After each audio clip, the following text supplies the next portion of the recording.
Yun, magandang araw po sa inyo lahat. Welcome po sa Makapili TV. Eto na po, rekta na po tayo. Nung una po, si Mayor Magalong nag-resign po sa ICI dahil nga siniraan ni Manang Claire Castro kung ano na yung mga sinabi. Ngayon, meron na naman po nag-resign na isang commissioner ng ICI dahil sa kanyang rason na hindi natin alam kung yun talaga ang tunay na rason dahil alam naman natin kapag nasa gobyerno, ang kalamitang nagiging rason is health condition tsaka para sa family. Pero itong nag-resign na to, parang iba yung tumbok ng kanyang dahilan. Kaya siya umalis bilang commissioner ng ICI. So ito, panoorin po natin. Pero bago ang lahat, kung hindi ka pa nakasubscribe sa Makapili TV, baka naman pwedeng pakipindot po muna yung subscribe button. At the same time, palike na rin po ng video. Wala naman pong bayad dyan. Kaya pindot na. So ito, panoorin po natin. Simulan na ho natin dito sa issue na merong nag-resign, 'di ba? Merong nag-resign. Alam nyo ba kung bakit? Naku po. Tama ang hula natin, mga kababayan. Tama ang hula natin kung bakit ito pong isang tao na ito ay nag-resign. Tama din pong hula natin, mga kababayan, na itong ICI ay isang palamuti lamang. Itong ICI for optics sake. Itong ICI ay para lamang masabing, oh, may ginagawa ako para sa korupsyon. Itong ICI for the content lamang ni Yuse Claire Castro. Para lang masabi, uy, merong ginagawa si Marcos Oh. Ano ba dahilan nitong ICI? Tingnan nga natin, tingnan. Ay, hindi. Ito. Congressman, you're implying, kasi sabi nyo, nagiging washing machine. Yung ICI, you're saying may wina-whitewash sila at selective. Tapos sila pa yung nagiging yung pag-iimbestiga. Oh, sila magiging punching bag. For example. Yun po ang sinasabi nyo.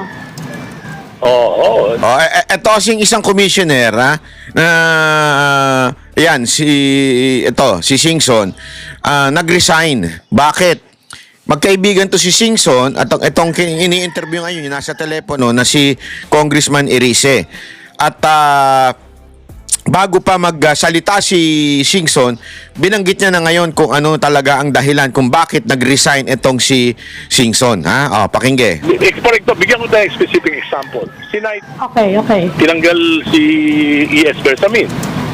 Nag-resign si Pangandaman. Tapos si Yusek Cabral. Bakit hanggang ngayon hindi napapatawag? Yun. Both the Senate Blue Ribbon and the ICI. So, ito yung mga importanteng witnesses. So, ibig sabihin, kung Tama naman yung punto, di ba? Nag-resign na yung mga kasangkot diyan sa maanumalyang budget ng flood control. Pero bakit hindi ipinapatawag? At bakit wala ng Senate Blue Ribbon Committee hearing na nangyayari under kay Lacson? Tinigil na ba to dahil nasasagasaan na o papunta na yung investigasyon kay Marcos at kay Martin Romualdez? Kaya tinigil na ni Ping Lacson ang pag-iimbestiga? Iaasa na lang nila sa ICI dahil alam naman natin ang ICI itinayo yan para maging panangga ni Bongbong Marcos. Para lang, sabi nga ni Banat Bay, di ba? Para lang masabing meron siyang ginagawa. Kaya nga ang pinangalan, di ba? Independent Infrastructure Commission. Para independent nga naman, para tatanim sa utak ng Pilipino. Independent yan. Walang kinalaman si Bongbong Marcos sa pag-iimbestiga. Pero siyempre, sino ba ang magmamanipula niyan? Although hindi si Marcos ang magmamanipula niyan, baka meron pang nasa likod ni Marcos na siyang nagkumukumpas kung ano yung itatakbo nitong ginagawang investigasyon ng ICI. ibig sabihin, kung sino lang yung dumarating sa kanila, yun lang ang dumarating. Diba? Parang gano'n. And they have no control dahil yung mga lawyers, yes. Yung ICI, Congressman, are you speaking for yourself or are you mentioning the sentiment, yung mga sentimento de sukal po ni Mr. Singson? No. I am speaking for myself. I'm speaking for myself. And I do understand the feelings of Secretary Babes. Pero, But sir, binanggit niyo kasi- din po na Sandali lang, Congressman, ang tinatanong yung si Singson, hindi yung feelings ninyo. Hindi. Sinasabi ko lang yung nararamdaman ng mga reporter. Pero tingnan mo. Ito na yung sasabihin niya tungkol sa text nila. Kasi ang sinasabi ni Congressman na kaya ko nararamdaman yan kasi ito yung mga text sa akin ni ni Commissioner Singson. Eto, pakinggan. Kasi nga, sinabi doon sa sa inyo text ni- message, Oh.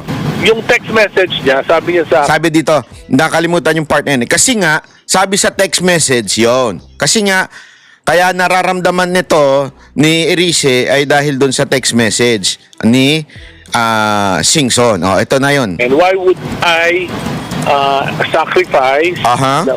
why would I risk my life and my family just to solve Malacanang's problem? Ayan. Yun daw yung text sa kanya. Bakit, tatagalogin na lang natin bakit ko iririsk yung buong family ko o para magsasakripisyo ang aking buong pamilya para lamang sa problema kinakaharap ng Malacanang? O na madaling salita ni Marcos, ika nga.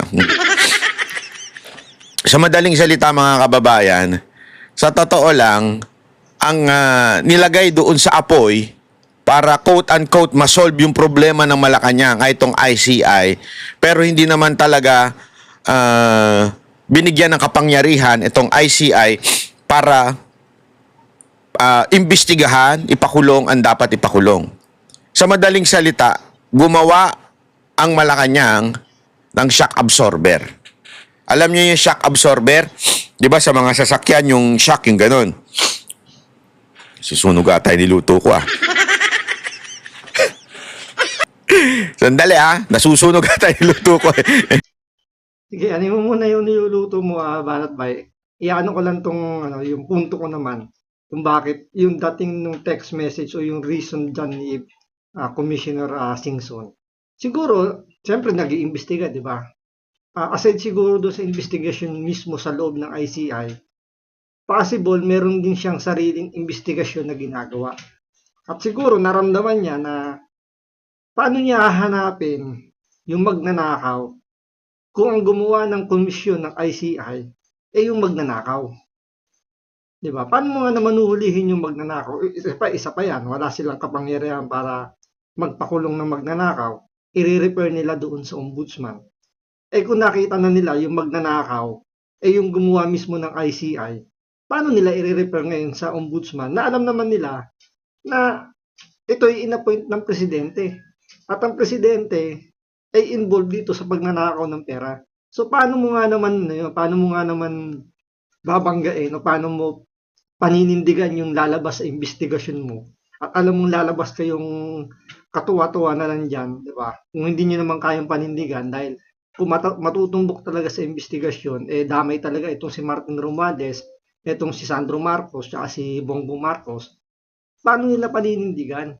Mismo si Bongbong Marcos ang nagbibigay ng pondo. Hindi nga alam kung talagang may binigay ng pondos, pero sinabi may pondo raw, pero bakit nagreklamo rito si Singson? Kasi posibleng wala naman sila nakukuhang sweldo dyan. 'Di ba? Ang bigat ng trabaho mo na hanapin yung magnanakaw sa gobyerno. Alam mo naman na hindi mo basta-basta makikita yung magnanakaw diyan dahil mismo yung gumawa sa ICI magnanakaw. So yun yung pinaka nakikita natin punto doon sa nirason ni Singson na madadami yung pamilya niya sa alam niyo sa bingit ng alanganin dahil malaking tao yung nasa likod nitong nakawan ng pondo dito sa DPWH. Ituloy natin to, ituloy. Parang gano'n. Tapos meron pa siya isang text sa akin na wala naman silang support. Congressman, verbatim po ba yung sinasabi niyong text message? Yes? Yung sinasabi pwedeng niyong text basahin message nilang, from Congressman. Secretary Medyo mahaba Singson? yung medyo mahaba yung Sabi ng mga reporter, ang gulo-gulo mo Pwede ba, basahin mo na lang yung text? Hindi, kasi yun ang sinasabi dito. Dahil nga doon sa parang naging shock absorber itong ICI, sila yung sila yung tumatanggap ng galit ng tao. Sila yung para bagang sinisisi. Pero ang talaga may problema itong Malacanang. kapabayaan ng Malacanang. Kapabayaan ni Marcos. Kaya nagkaroon ng matinding korupsyon. Period. Tapos, gusto nilang solusyonan kuno, pero hindi naman nila binigyan ng kapangyarihan ng etong ICI. Para bagang ganito. May peste. Alam mo yung peste, yung mga... Basta, yung mga peste, mga lahat ng peste na naninira. Akala ko yung peste yung nasa Malacanang ngayon eh. Kasi napakalaking peste talaga yung nangyari sa Pilipinas. Simula nung maupo si Bongbong Marcos, pati yung mga kaalyado niya. Naninira ng iyong mga halahalaman sa bahay o di kaya nagkaroon ng mga anay-anay. Tapos, para masolusyonan yung problema sa bahay mo, kumuha ka ngayon ng gagawa. O sino man yung gagawa na yan, yung boy nyo, kung sino man yan. Tapos sabi mo sa kanya, pwede ba pakisolusyonan yan, bahala ka na dyan, ayusin mo yan. Tapos yung boy nyo nag-aabang. Anong gagamitin ko? Suka, kalamansi. Di ba tayo, ang dami nating nang alam pagdating sa mga ganyan-ganyan. Paglinis-linis, suka, kalamansi, toyo.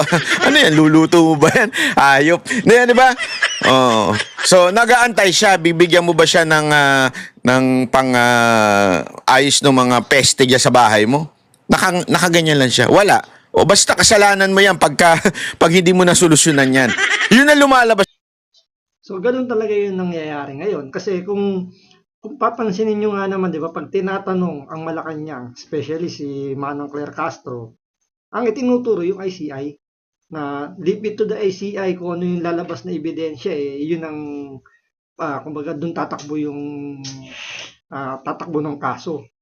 Ang problema, kung ang nakikita ng ICI, nakatumbok kay Marcos, nakatumbok sa anak niya si Sandro Marcos, nakatumbok dito kay Martin Romualdez, nahihirapan yung ICI dahil alam nila hindi papayag si Bongbong Marcos na hindi siya tatama. Kumbaga, hindi papayag si Bongbong Marcos na makasuhan siyempre yung anak niya, pati yung pinsan niya. So itong ICI, sila yung sumasalong ngayon ng galit ng tao dahil sila tinuturo ng ng Malacanang na responsable sa pagpapakulong ng mga magnanakaw sa gobyerno. Kaso ang naipapakulong nga lang nila sa ngayon yung mga kontraktor lang, mga DPWH na nasa dulo ng posisyon.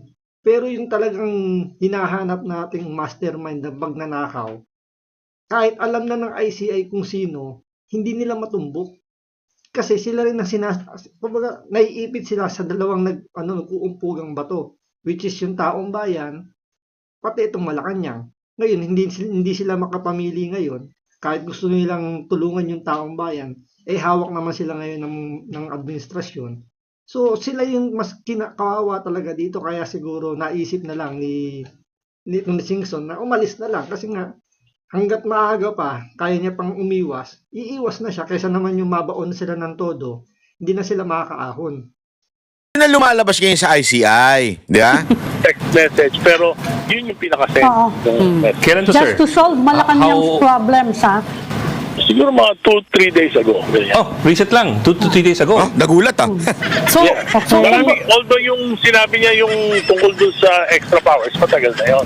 Kasi sabi niya, doon tutulungan niya kami para kumakumbinsi si Presidente na ma-certify ito. So Congressman, in short, 2 to 3 days ago pa lang, alam niyo na that he will likely resign? Parang frustrated siya.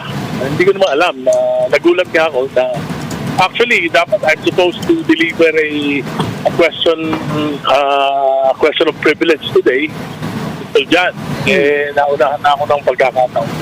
Yung 2 to 3 days ago, sir, if I get you right, yung kanyang text message na where he's saying na bakit niya i-risk yung life niya at ang family niya just to solve Malacanang's problems. Yun po yung 2 to 3 days ago. Okay. Tapos mas farther back yung yung walang support.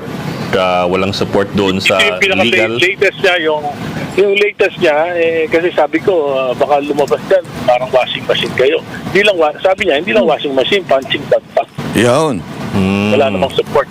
Di ba? Parang washing machine. Hindi lang sabi niya, hindi lang washing machine. Ito si Singson na to nagsabi, punching bag pa. dito, alam mo, makikita mo yung kawalangyaan talaga ni Marcos dito eh. Yung katarantaduhan. Sorry for the term, pero talagang ano eh, hindi lang naglagay siya ng ICI, pero hindi niya binigyan ng sapat na kapangyarihan. Inilagay lang niya doon bilang display para sumalo ng lahat ng galit ng tao. Tapos wala rin. Para lang masabi. Ibig sabihin, nilagay yung ICI not to give solution or to put solution sa problema. Inilagay lang niya yung ICI para lang, alam mo yun, hindi siya tamaan ng sisi. Ganon kawalang yaho itong presidente natin. Ganon no kawalang, alam mo yun, walang kahiya-hiya. Talagang nagbuo pa ng isang ahensya o isang komisyon para lang, alam mo yun, para lang mapagtakpan yung kahinaan niya. Yung kamalian niya, yung kalokohan niya. Eto na yun, no? Binuo pa. Eh, ang problema, kaya nga kita nyo, maalala nyo, sino ba una nag-resign dyan? Si Magalong. Sino pa sumunod? Ito si Singson. Ewan ko yung mga natitira pa dyan, papayag ba kayo na galit ng taong bayan sa inyo na pupunta at sa pamilya nyo dahil wala kayong mga kwenta, wala kayong silbi dyan? Gusto nyo ba na kayo ang sisihin ng taong bayan dahil lang sa walang silbi yung ICI na yan? Lalo na yung isang, ewan ko kung nakawig ba yun? Kaya hindi natin maintindihan na paano napapayag ni Bongbong Marcos itong mga commissioner ng ICI na hindi ba nila natunugan na o hindi nila ba nararamdaman na parang sila lang ang sumasalo ngayon ng galit ng tao. Dahil sinasabi nga 'di ba mabagal silang mag-imbestiga, ang bagal nilang magsampa ng kaso, ang nakukuha lang naman nila puro maliliit lang, 'di ba?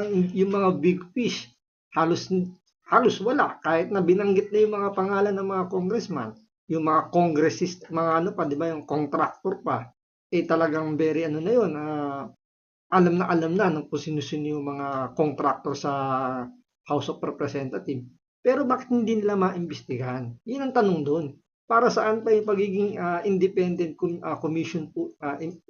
commission nila kung parang ano naman sila, yung every time na kailanganin nila yung isang tao, kailangan pa nilang dumaan sa isang channel, kailangan magbigay ng courtesy, di ba, ng parliamentary courtesy, parang ganoon pa.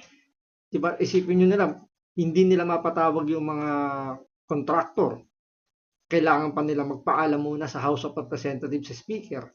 So, doon pa lang dapat nararamdaman na ng mga commissioner yun. Pero bakit kaya hindi nila nararamdaman na ginagamit na lang sila ni Bongbong Marcos para pagtakpan yung kanyang pangungonsinti, yung mga kamalian niya, mga kapalpakan niya sa mga pinaggagawa niya. Yun ang tanong doon, bakit kaya hindi maramdaman niya ng mga commissioner. Asikasuhin mo muna yung buhok mo bago mo asikasuhin yung bayan. O ito pakinggan natin itong buong ano ni Siso. So, kahit naman panoorin natin yung sinabi ni Commissioner Singson, binigay naman ni Congressman Irice yung pinaka summary nung kanyang text message o yung kanyang naging speech niya diyan. So, ang pinaka bottom line lang naman nung pag-resign niya is nga dahil nga wala namang kapangyarihan yung ICI na magpakulong, nalalagay lang sa alanganin yung buhay ng pamilya niya. Kumbaga in return wala siya nakukuha, na instead na alam niyo na makatulong siya, ang nakukuha niya lang stress ng pamilya niya. Kaya mas mabuti na yung ginawa niya mag-resign kasi habang maaga pa't nakakaahon pa siya. Kasi pag nalubog lalo yung ICI sa kontrobersya, dahil nga talagang wala namang kwenta yung ICI na yan, madadamay lang siya dun sa, alam niyo yun, sa negative effect nung ICI. So, mabuti na yung ginawa niya. At least, makakahinga na siya ng malalim, ng maluwag. So, hanggang dito lang po muna. Maraming salamat po sa panonood. Ingat po kayo lagi. God bless.